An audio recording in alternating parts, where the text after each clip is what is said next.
Hello, today we're going to start talking about sequencing our transformations, so we could maybe do a translation with a rotation or a rotation with a reflection and what the results look like. At first we'll just focus on looking at rotations with rotations.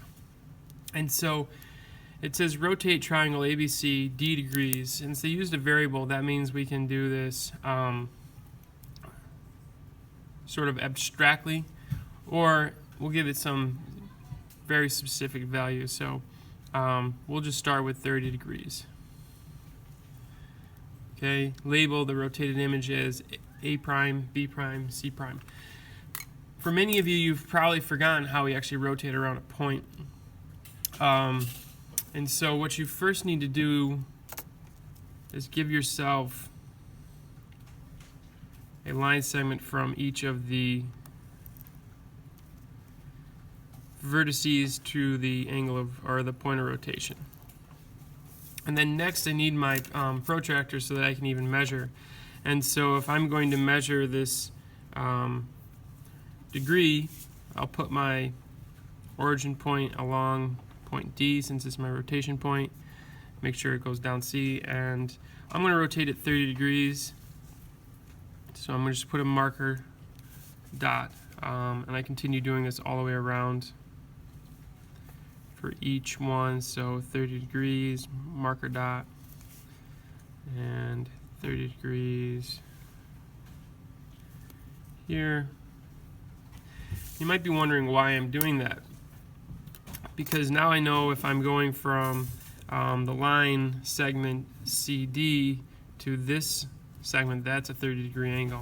And if I go from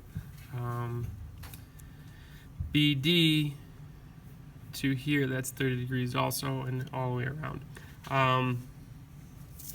So this is more of a review on how you rotate using a protractor and a straight edge. And the next thing I need to know is exactly how long the distance is from D to C. So I'll use my little ruler here. It looks like it's approximately 3.6 centimeters. So I'm going to come out here. I'm going to go down the line that represents the 30 degree. I'm going to put at 3.6 centimeters a dot. Okay, and that'll represent my C prime. Probably should put it on the other side. And I do this all the way around, so I now need to know the measurement between D and B, and that is approximately 4.9. So I rotate this around to this point right here, along, and I need 4.9 again. So that's going to be B prime. And finally I need the distance from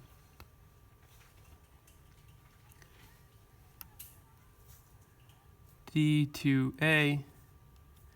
It's approximately 5.1, 5.2. So I come over here and I do 5.12. And so that's C prime.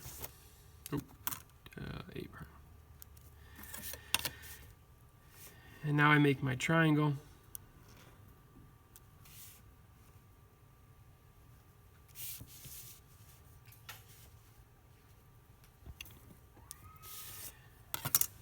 And so now I've seen this rotated 30 degrees. If I want to do it a second time,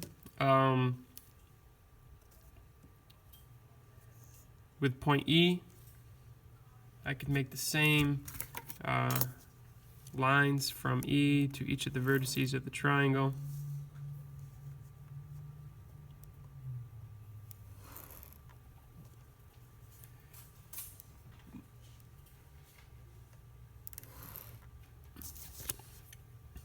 I would do it again, and so what I'm going to show you is sort of the end result. So after I did all of that, my image looked like this. Okay, so my final image is this A double prime, B double prime, C double prime.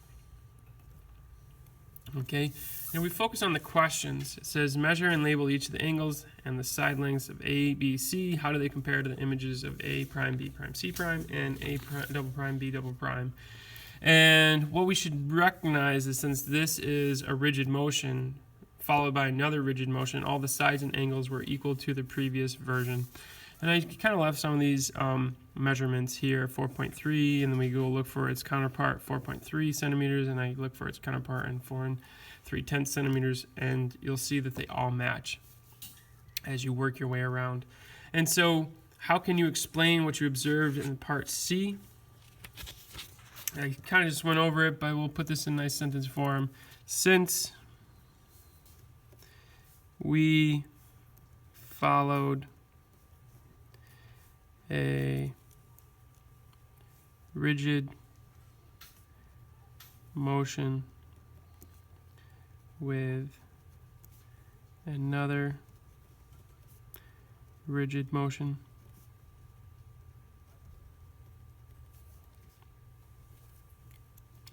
the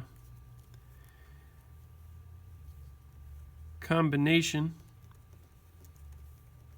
or they're using the word sequence, will also be a rigid motion.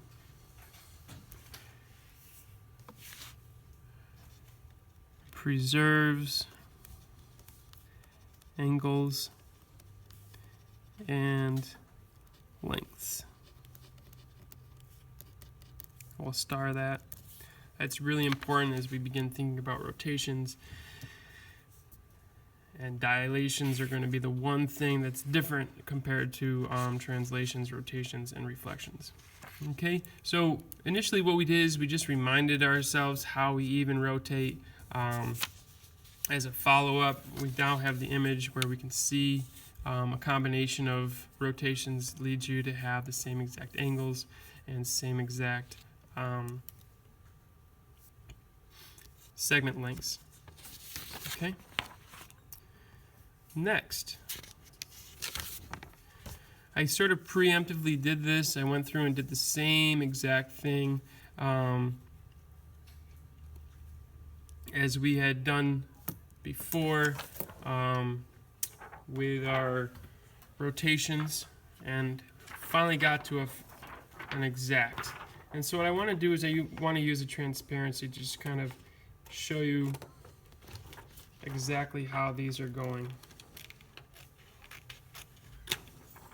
Okay, so ultimately what we're going to start with is our triangle.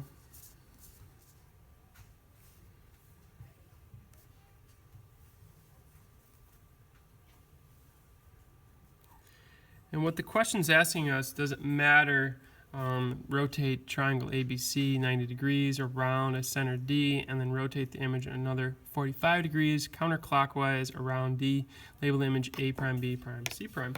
So if I kind of have those lines and I rotate this around 45 degrees, so again, counterclockwise automatically is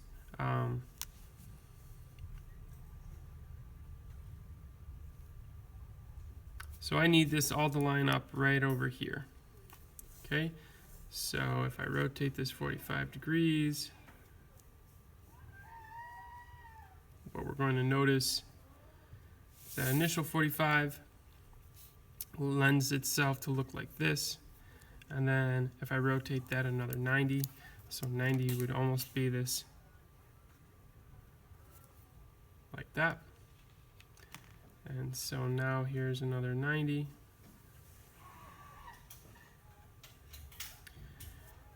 And since these weren't exact, what you're going to notice though is that my triangle ended up right around there. Okay. If we read the next one, it says rotate 90 and then rotate 45. So if I go back to my original and maybe give myself a little bit different of a picture. If I start this rotating 90, ended up right here. And if I rotate that another 45, see it ends up right here.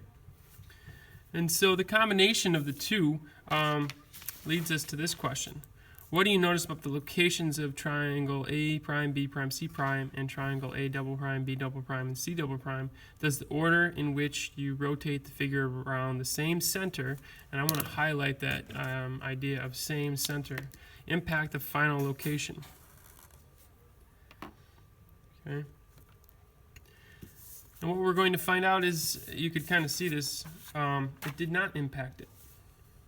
So what do you notice about the locations of A prime, B prime, C prime, triangle A prime, B prime, C prime, and triangle A double prime, B double prime, C double prime are in the same location after the sequence of rotations?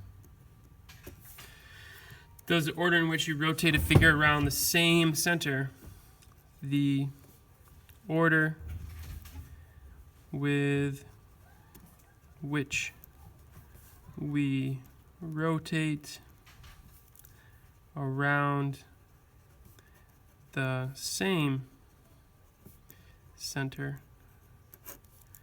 does not matter. And that's really huge. A few things to also keep be mindful of is the fact that the triangles themselves did not change in size, the angles didn't change, the lengths didn't change. That becomes really quite an important result also. So summary is that when I rotate around the same point, I have a sequence of those rotations. It does not change the result. The last